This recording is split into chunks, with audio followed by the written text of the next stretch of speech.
Episode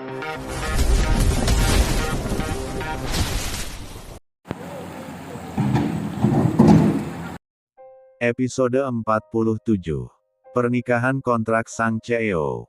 Akhirnya kau datang juga ke rumah ini. Seorang wanita berparas cantik, namun terkesan angkuh dan sorot mata yang dingin menyambut kedatangan Andrew dengan kata-kata sinisnya. Sedangkan yang diajak bicara tidak menghiraukan, terus saja menyelonong masuk ke ruang kerjanya. "Hei, apa kau tidak dengar aku bicara?" Pertanyaan itu lebih terdengar seperti lengkingan kasar. "Apa maumu?" tanya Andrew gusar. "Apa mauku katamu?" "Hahaha. Tentu saja aku mau kamu suamiku." Nada suara wanita yang bernama Rahel, terdengar seperti sindiran daripada kerinduan. "Sejak kapan aku benar-benar suamimu?" Suara Andrew tidak kalah ketus. "Kau..." Suara wanita itu tercekat. Dia pergi ke ruangan lain dan mengambil amplop coklat di tangannya, kemudian bergegas menghampiri Andrew di ruang kerja. "Apa maksudnya ini?" Dia membanting amplop tersebut di meja. Andrew melirik sekilas. "Kau tahu apa itu?" Jawab Andrew santai. "Kau tidak bisa menceraikanku." Suara Rahel penuh penekanan. "Tanda tanganilah itu akan lebih mudah bagi dirimu." Jawab Andrew berusaha menahan emosi. Berbicara dengan Rahel tidak ada bedanya dengan berbicara dengan Meredith. Mereka saudara sepupu dengan sifat yang sama. Tampak bagus kulitnya tapi saling menerkam dan memanfaatkan di belakang. "Aku bisa menarik dukunganku terhadapmu." Jawabnya merasa di atas angin. "Aku sudah menebak itu. Saham yang kau miliki hanya 10%, orang tuamu 15%. Sedangkan saham yang aku miliki 51%. Kau pikir aku takut?" Jawab Andrew dengan sinis. Kau berhutang padaku, pada keluargaku," jerit Rahel. "Dan kau sudah menikmati keuntungannya berlipat kali ganda bukan?" "Oh ya, itu sudah semestinya. Tanpa dukungan keluargaku, perusahaanmu, kapal pesiarmu hanya kenangan." Rahel tertawa garing. "Kau lupa, keluargamu juga memanfaatkan aku. Kehamilanmu dengan orang yang tak dikenal sudah membawa aib." Perkataan Andrew membuat Rahel terdiam. Dia teringat kejadian 10 tahun yang silam ketika menyadari kehamilannya sempat membuat dirinya frustasi. Saat itu dia ingin menggugurkan kandungan dari pria, yang tidak bisa bertanggung jawab, tapi sayang ibunya yang religius mengetahui dan menghalangi niatannya. Tepat saat di mana kondisi perusahaan keluarga Andrew, yang sedang krisis saat itu terdengar di kalangan pembisnis kelas atas, menjadikan celah yang menguntungkan menurut pandangan Ibu Rahel, Madam Isabella. Sebuah perjanjian tidak tertulis akhirnya disepakati kedua keluarga. Keluarga Rahel akan memberikan kucuran dana, asalkan Andrew mau menikahi Rahel, dan mengakui kehamilan Rahel merupakan hasil hubungan mereka. Pernikahan dilaksanakan tanpa pesta pernikahan. Bahkan sesudah melakukan tanda tangan di KUA, mereka sama-sama melepaskan cincin pernikahan. Madam Isabella masih sering mengunjungi Rahel, dan menghasut Rahel agar menaklukkan hati Andrew. Beberapa kali dia mencoba merayu Andrew tapi selalu gagal. Dan harga dirinya tercoreng saat itu. Andrew yang terkenal playboy tetapi enggan menyentuh dirinya. Hingga akhirnya dia memilih jalan pintas dengan mencampurkan obat pada minuman Andrew, hingga membuat pria itu terongsang dan tidur dengannya. 2 tahun setelah pernikahan, ayah Andrew berkali-kali menanyakan tentang penerus sah yang tak kunjung juga hadir di antara mereka. Bahkan memerintahkan Andrew untuk mencari wanita lain yang bisa mengandung penerus keluarga. Akhirnya Rahel berinisiatif membawa Andrew ke dokter dan melakukan tes. Hasil tes yang dibawa Rahel kepada Andrew menyatakan kalau Andrew mandul. Hal ini menjadi tamparan bagi Andrew dan ayahnya. Akhirnya Andrew kembali menenggelamkan diri pada pekerjaannya dan jati diri playboy-nya. Rahel bahkan tidak peduli asalkan mereka tidak bercerai. Bahkan dia semakin memanfaatkan ke playboy-an Andrew, dengan melempar wanita-wanita konglomerat ke dalam pelukan Andrew. Sebagai timbal baliknya, wanita-wanita itu akan mengucurkan dana, atau mensponsori perusahaan kosmetik milik Rachel. Bagi mereka Andrew merupakan bachelor tampan. Mereka tidak peduli apapun status Andrew, asal bisa berada di ronjang yang sama dan menjadikannya gosip menarik. "Kenapa baru sekarang?" tanya Rachel dengan sinis. "Oh, aku tahu. Karena gadis itu kan." Tawa Rachel terdengar mengerikan. "Kau pikir dia mau menikahimu kalau dia tahu statusmu saat ini? Atau jangan-jangan dia sudah tahu tapi sok suci, heh." Rachel melanjutkan perkataannya dengan berapi-api. "Tutup mulutmu. Dia tidak sama denganmu," bentak Andrew dengan gusar. "Tentu saja tidak sama. Dia hanyalah gadis miskin yang bermimpi menjadi bangsawan." Cemooh Rachel. "Aku bilang tutup mulutmu. Keluar." Andrew membentak Rachel. Lia, aku akan menutup mulutku. Tapi ingat, jangan harap aku akan tinggal diam." Rachel pergi meninggalkan Andrew dengan geram. Dia sangat marah. Baginya Diana adalah benalu yang harus dia cabut dan singkirkan dari kehidupan Andrew. Dia harus buat Andrew depresi lagi dan berubah menjadi playboy seperti sebelum bertemu Diana. "Aku tidak lagi dapat memanfaatkan Andrew gara-gara gadis itu," desis Rachel di luar ruangan Andrew. Sementara Andrew di dalam ruang kerjanya, yang terletak di rumah utama, yang ditempati Rachel termenung dalam penyesalan. Seandainya dulu dia bisa menolak, kehidupannya mungkin akan lebih baik tanpa Rachel. Andrew yang ketika itu masih berusia 28 tahun bersedia berkorban bagi keluarganya. Bahkan meninggalkan wanita yang dia cintai dan menikahi Rachel. Dan setelah pernikahan dia bekerja siang malam, untuk memulihkan kondisi perusahaan, hingga akhirnya saat ini merajai dunia wisata kapal pesiar. Sempat terlintas dalam pikirannya bertahun-tahun lalu, untuk menemui cinta pertamanya yang dia tinggalkan demi perusahaan keluarga. Tetapi diurungkan niatan itu ketika mengetahui wanita tersebut sudah menikah. Andrew semakin terpuruk lagi ketika Rachel mengatakan padanya bahwa dia mandul. Kenyataan untuk memberikan penerus yang diharapkan ayah dan kakeknya menjadi pupus. Membuat Andrew menenggelam diri dalam pekerjaan dan wanita. Hingga akhirnya bertemu dengan Diana yang lugu, membuat jiwanya bangkit. Rasa ingin memiliki dan melindungi layaknya seorang pria kepada wanita muncul. Sementara itu Rachel setelah keluar dari ruang kerja Andrew masuk ke kamar Conrad. Conrad tampak begitu terkejut, dengan kedatangan Rachel dan segera berhenti bermain dan menundukkan kepalanya.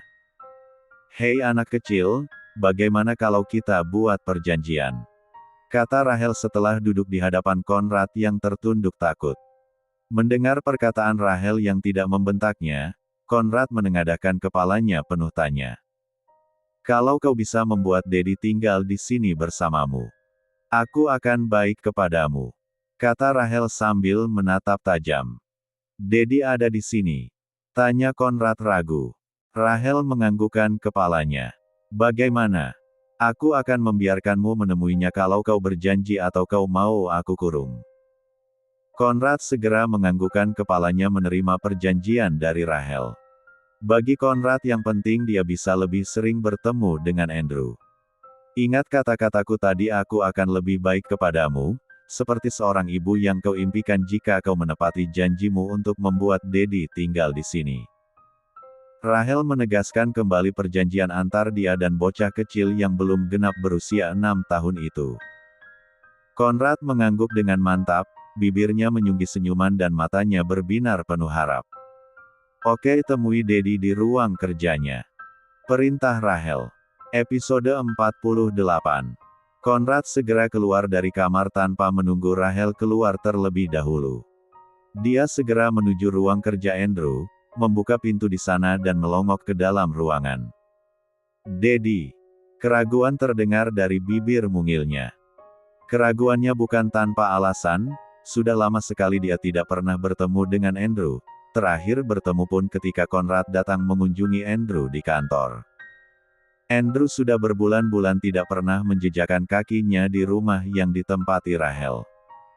Matanya seketika berbinar ketika melihat sosok pria yang dia rindukan sedang duduk di kursi dan termenung. Tampaknya Andrew sedikit melupakan tujuan awal dia datang ke rumah yang ditempati Rachel. Pikirannya terganggu dengan pertengkaran mereka sebelumnya. Daddy. Conrad berlari menuju Andrew dan segera memeluk Andrew. "I miss you Daddy," ucap bocah kecil itu lirih sambil menangis.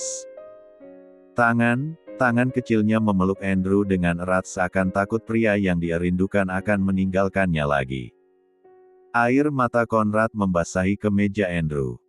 Dan tangan Andrew memeluk serta mengusap kepala anak kecil itu penuh kasih sayang. "Jangan menangis Daddy di sini." Andrew berusaha menenangkan Conrad dari tangisannya. Dalam lubuk hatinya, Andrew merasa bersalah karena tidak dapat seutuhnya memberi kasih sayang kepada Conrad. Dia tidak pernah membenci anak ini walaupun sulit untuk mengasihinya dengan bayang-bayang Rachel yang selalu memanfaatkan hubungan mereka. Andrew memutuskan untuk tidak selalu hadir di sisi anak ini, karena dia tidak ingin bocah kecil ini semakin dimanfaatkan oleh Rachel. Meskipun segala kebutuhan Conrad dia yang membiayai. "Daddy, apakah kau akan tinggal di sini?" tanya Conrad sambil memandang lekat wajah Andrew. Andrew diam. Kedatangannya kemari sesungguhnya karena dia berencana untuk mempertemukan Conrad dan Diana. "Tidak. Daddy hanya ingin bertemu denganmu. Bisakah kau tinggal dan bermain bersamaku Daddy? Please. Jangan pergi lagi." Conrad merengek.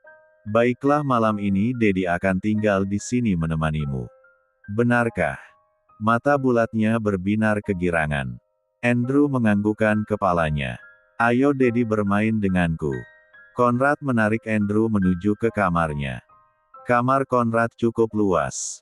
Di dalam kamar Conrad terbiasa menghabiskan harinya apabila tidak sekolah. Kamar itu bagaikan studio apartemen. Ada rak buku, rak mainan, video game dan kulkas kecil. "Kenapa semua mainan dan bukumu ada di sini?" tanya Andrew heran. "Mommy memindahkan semua di sini." "Kenapa?" kata Mommy supaya aku tidak mengganggunya. Andrew termenung mendengar perkataan Conrad. "Daddy bisakah kau tinggal di sini lebih lama? Mommy berjanji akan menyayangiku apabila Daddy tinggal di sini." Tatapan mata bocah kecil ini penuh harap. Conrad ingin punya Daddy dan Mommy seperti teman-teman yang lain. Lagi Conrad memohon. Bocah kecil ini tidak bersalah, dia hanya korban. Kehadirannya hanya dimanfaatkan oleh wanita yang dikenalnya sebagai ibu dan dia tidak mengerti hal itu. Meskipun seringkali dia bertanya pada Nani sang pengasuh kenapa Daddy dan Mommy tidak pernah bersama, kenapa Mommy tidak pernah mencium dan memeluknya, kenapa Daddy selalu pergi dan kenapa tidak ada yang menyayanginya, Nani hanya diam dan memeluknya seraya berkata, "Daddy dan Mommy sama sibuk. Mereka adalah pembisnis yang handal, tapi mereka menyayangi Conrad terbukti dengan semua mainan dan pakaian bagus untukmu." Nani adalah seorang penghangat jiwanya yang kesepian. "Conrad, bagaimana kalau besok Daddy akan mengajakmu bermain di luar?" ajak Andrew tanpa menjawab pertanyaan awal Conrad. "Benarkah?" Matanya berbinar kembali. Andrew mengangguk. "Thank you Daddy." Dipeluknya Andrew erat-erat. Pintu kamar terbuka, Rachel masuk melangkah dengan anggun. "Hai pria-pria tampan apa yang kalian bicarakan? Apakah kalian merindukan Mommy? Apa yang kau lakukan di sini?" Suara Andrew terdengar geram.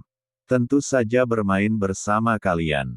Mommy bagaimana kalau kita bermain puzzle?" Conrad mengeluarkan satu box mainan puzzle motif pesawat terbang dan diletakkan di lantai. Dia membuka mainan itu dan mulai menyusun potongan-potongan gambar agar menjadi bentuk pesawat. Andrew mulai bermain dengan Conrad, sedangkan Rachel yang duduk di sisi Andrew hanya diam memperhatikan dengan bosan. Rachel mengalihkan pandangannya ke arah Andrew. Sudah lama dia tidak bertemu dengan pria yang makin terlihat tampan ini. Rahel mulai duduk mendekat kepada Andrew. Andrew bergeser karena risih. Tangan Rahel mulai naik ke atas bahu Andrew dan ditepiskan olehnya. Tak habis akal, Rahel mengeluarkan ponselnya. Ayo kita foto bersama. Lia Momi, Konrad dengan senangnya beranjak dan duduk di samping Rahel. Kemarikan ponselmu. Andrew mengambil ponsel di tangan Rahel dan memfoto mereka. Rahel mendengus kesal usahanya sia-sia. Dan dia keluar dari kamar seraya berkata, aku akan menyuruh Nani mengantar makanan untuk kalian. Dan dia keluar dengan senyum liciknya. Tak lama ketukan di pintu seorang pelayan datang, mengantarkan spaghetti carbonara untuk mereka berdua dengan segelas jus untuk Konrad dan soda untuk Andrew. Sambil bercanda mereka menyantap makanan tersebut. Dedi benarkan kita besok akan pergi bersama? Tanyanya lagi masih tidak percaya. Lia, Dedi akan mengajakmu bermain dengan teman Dedi. Tapi ingat ini rahasia kita berdua, oke?